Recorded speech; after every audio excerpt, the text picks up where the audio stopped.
Hello everybody, and welcome to week 2 of my 4-week election campaign. As many of you may already know, I'm working with a small group of people, a support group, or probably better described as a community of practice, to design and deliver an election campaign which is all about raising the quality of political dialogue. But I don't just want to speak about this subject. I want us to be able to demonstrate what a high quality of political dialogue is and what it means in terms of having potential to have better policy outcomes and also to begin to address what we see as a quite severe disconnect between large sections of the community and politics in general. People have asked me, what do you mean by a raised quality of political dialogue? And this morning, as I'm making this video, I'm actually reflecting on the televised leaders debate, which was just last night. So it was an hour-long contest of ideas and how well those ideas are presented between our Prime Minister, Malcolm Turnbull, and the opposition leader, Bill Shorten. Many of us are very familiar with the process of debate where one person presents their ideas and attempts to persuade us that their ideas are better.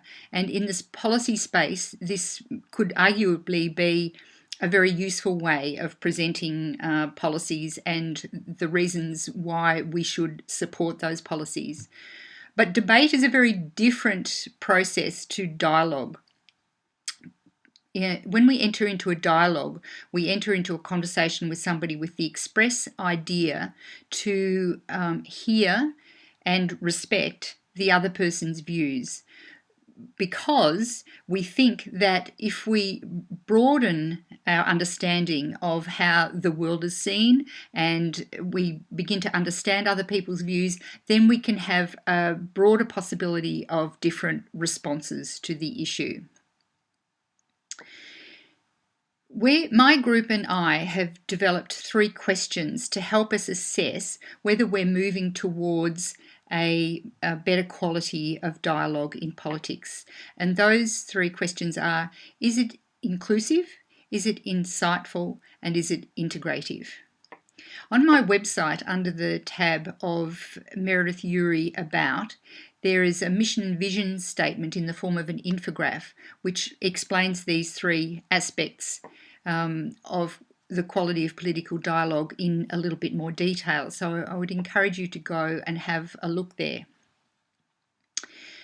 Our subject for exploration this week that we have chosen is education, and specifically inclusiveness in education. And to kick off this investigation, I've had 2 very interesting conversations with 2 very experienced professional educators.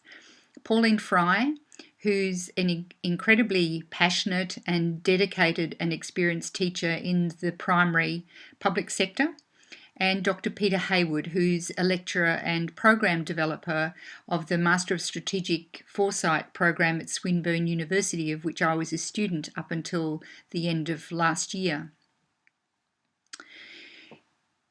These conversations have been recorded and are uploaded onto the website, and I would warmly invite you to listen to those very interesting conversations. But briefly now, I just want to ask those 3 questions as they relate to the process so far.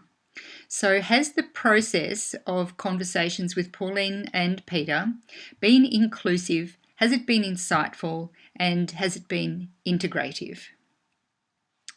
Firstly, has it been inclusive? When we were considering who we could invite into conversation about the issue of inclusiveness in education, we considered gender, we considered experience, we considered age, and perhaps culture. Now, we do have some gender diversity with Pauline and Peter and myself. We perhaps don't have a very good age spread. We perhaps don't have a very good cultural spread. I think we do have quite a good spread of experience, Pauline being from the primary sector and Peter from the university or tertiary sector. But perhaps we could have done better, and if we were going to design a dialogue, a formal dialogue process, I think we would need to pay much more attention to the issue of culture and age range. Perhaps we could include somebody with different cultural background, and some young people would be great to include in this conversation as well. Was the conversation insightful?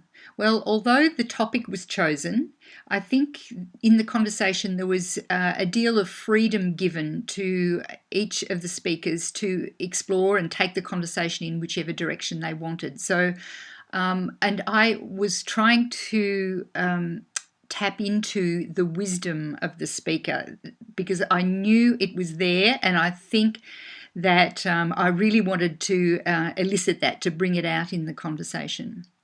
I think the result was quite surprising. Pauline and Peter took the conversation in very different directions, but I don't really want to go into the content and what we heard right now. We'll do that as we further explore this topic as we go on through the week. And was the conversation integrative? Well, the way I interpret that word is, did we have a range of views expressed in the conversation? Were we able to hear and respect those? And were we then able to go forward? And in the two conversations that we've had, I don't think we did have a very broad range of views expressed, but I think we have a potential to do that as we take this subject forward. Later on this week, I'll be having a meeting with my community of practice, and we'll have an opportunity to deepen the conversation and perhaps to introduce that integrative aspect as we explore further. So I hope you will continue to follow the process of this particular subject and the campaign in general.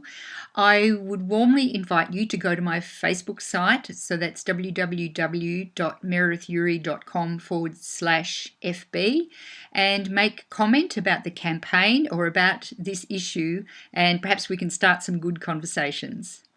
Thank you very much for listening.